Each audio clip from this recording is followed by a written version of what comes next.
ওই জায়গায় আমরা কি করব? তো আমি তো একটা প্রস্তাব দিচ্ছি যে ওইখানে 2013 সালের 5ই মেতে যে সমস্ত শহীদ শাপলা চত্বরে শহীদ হয়েছেন তাদের স্মৃতিতে একটা মসজিদ করা যায় কিনা, আলেমদের সাথে কথা বলতে হবে। আর কি কি করা যায়? অনেকে বলছে স্মৃতিসৌধ করা, অনেকে আবার বলছে যে না দাদা, আমি আমার একটা খুব ভ্যালিড একটা পরামর্শ আছে। হ্যাঁ, এটা বলো। এটা করলে এটা টিকে থাকে। মসজিদ ওরা ভেঙে ফেলে, মসজিদ থাকবে না। বর্তমান সোশ্যাল মিডিয়া একটা জিনিস ভাইরাল, শেখ হাসিনার ধানমন্ডির 32 বাড়ি ভাঙচুর। বর্তমান এই বাড়িটা ভাঙচুর করা হয়েছে, কিন্তু ওই স্থানে তো কোনো একটা বিষয় স্থাপন করতে হবে।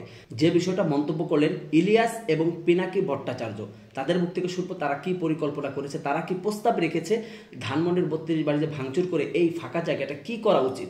তাদের সেই পরিকল্পনার প্রস্তাবের বিষয়টা আগে শুনবো, তারপর বাকি কথা বলবো। তাদের পরিকল্পনার সাথে তাদের প্রস্তাবের সাথে আপনি একমত কিনা অবশ্যই ভিডিও দেখে কমেন্ট করবেন। তো চলুন ভিডিওটি দেখে আসি।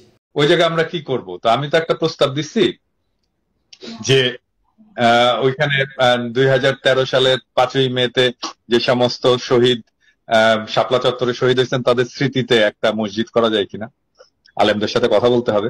আর কি কি করা যায়? অনেকে বলছে স্মৃতিসৌধ করা, অনেকে আবার বলছে যে না দাদা, আহ, আমার একটা খুব ভ্যালিড একটা পরামর্শ আছে। হ্যাঁ, এটা বলো।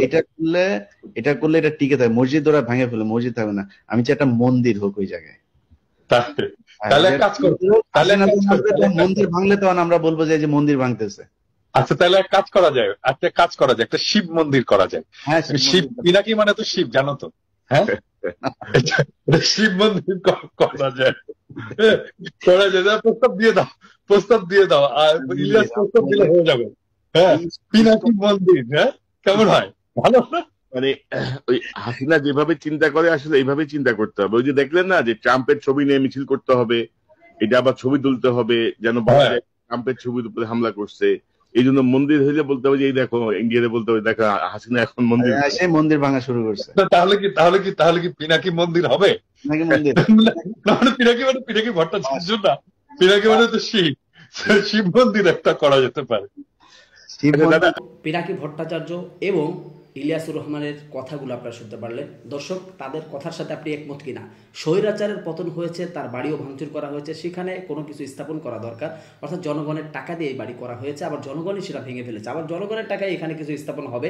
কোনটা হলে ভালো হয়? তাদের কথায় একমত থাকলে কমেন্ট করবেন, আর আপনার মতামত যদি কিছু থাকে সেটাও কমেন্ট করে জানাবেন। তো সম্পূর্ণ ভিডিওটি কন্টিনিউ করার জন্য আপনাকে অসংখ্য অসংখ্য ধন্যবাদ। তো সবাই ভালো থাকবেন, সুস্থ থাকবেন। আসসালামু আলাইকুম ওয়া রাহমাতুল্লাহি ওয়া বারাকাতুহু।